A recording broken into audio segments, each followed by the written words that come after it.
Oke, halo teman-teman, balik lagi bersama kami di channel AutoNation. Kali ini kita lagi ada di booth-nya Kawasaki di Jakarta Fair 2026. Dan kali ini kita bakal datangin nih motor yang viral banget kemarin buat anak-anak touring terutama. Ini adalah motor terbaru dari Kawasaki, Kawasaki KLE 500, teman-teman. Dan kebenaran ini adalah yang SE, teman-teman.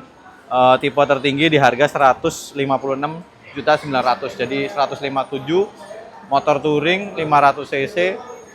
Ini good deals banget buat teman-teman yang suka touring ya. Jadi harganya lebih murah daripada motor dari brand Tiongkok, bahkan dari Jepang pasti lebih murah, dari Honda terutama ya. Ini lebih murah. Ya kita lihat aja apa yang didapat dari motor ini teman-teman. Oke, ini by the way untuk spesifikasinya dia nggak 500 cc teman-teman. Dia mesinnya cuman 451 cc teman-teman. 2 silinder segaris 8 speed ya, 8 katup, jadi berpendingin cairan teman-teman. Tenaganya di 52 HP, dan torsinya di 42,6 Nm. Nggak gede tapi cukupan aja buat touring terutama ya, buat hari-hari, buat touring, buat jalan-jalan jauh sini cukupan, nggak yang terlalu kecil, tapi nggak yang gede banget juga. Ya, ini by the way yang SE teman-teman ya, dia dengan body warna silver, frame-nya warna hijau. Dan dia juga ada kayak gini nih, tiren gini nih. Tiren gini. Kita lihat dari depannya dulu. Dari depan teman-teman, untuk bannya teman-teman dia ukurannya 90/90, 21 inch. Bannya pakai IRC, Trail Winner. Tapi dengan harga 150 juta kita dapat ban dari pakai cup tap. Jadi belum tubeless. Itu satu kekurangannya, tapi ya oke lah, 150 juta 500 cc kelasnya ini sih oke. Untuk remnya teman-teman, remnya dia sudah ABS, pakai ABS, jadi ABS-nya juga bisa dilepas, jadi masih oke banget. Untuk suspensi dia upside down warna hitam di situ, dan tampilan lampunya teman-teman, ini keren banget sih. Jadi lampunya dua di atas, high beam-nya ada di tengah, kemudian lampu seinnya khas Kawasaki ya, yang pakai LED di sini.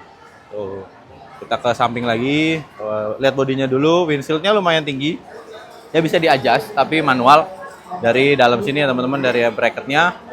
Untuk tampilan sampingnya ya, untuk perpindahan gigi dia satu pedal aja, jadi bisa congkel dan diinjak aja. Kemudian untuk footstepnya dia sudah berkaret teman-teman, jadi lebih nyaman pastinya. Terus untuk belakangnya suspensinya ada di sini teman-teman, lumayan besar ya suspensinya.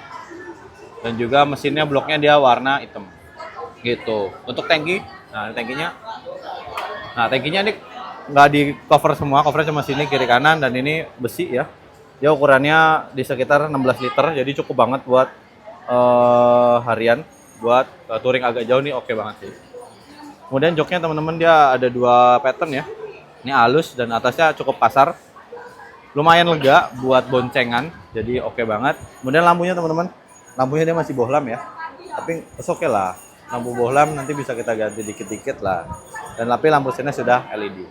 Dan roda belakang kita pakai, tadi depannya 21, belakangnya dia 17, lebarnya 140, tebal 70.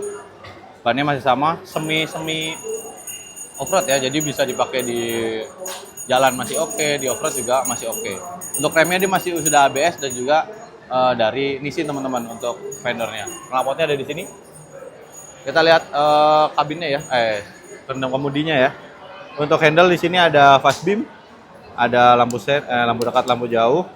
ABS bisa kita matiin dari sini, tombolnya dedicated. Kemudian lampu sen, ada hazard. Nah, kemudian ada klakson di sini. Untuk spionnya dia lumayan bagus ya, kecil tapi lebar gitu ya. Kemudian untuk koplingnya dia sudah ada assist sleeper cast juga. Ada handguard juga ya di sini, handguard. Kemudian untuk setangnya warna silver ya, dia cukup tinggi nih, racernya segini. Yang kuncinya ada di dalam sini, dia masih pakai anak kunci biasa gitu. Dan kemudian untuk yang SE ini dia sudah pakai TFT speedometer, dan juga bisa connect ke smartphone ya teman-teman. Jadi lebih oke, lebih bagus untuk, dan lebih mudah buat teman-teman kalau koneksinya. Kemudian di sini ada bracket, biasanya bisa buat GPS ya.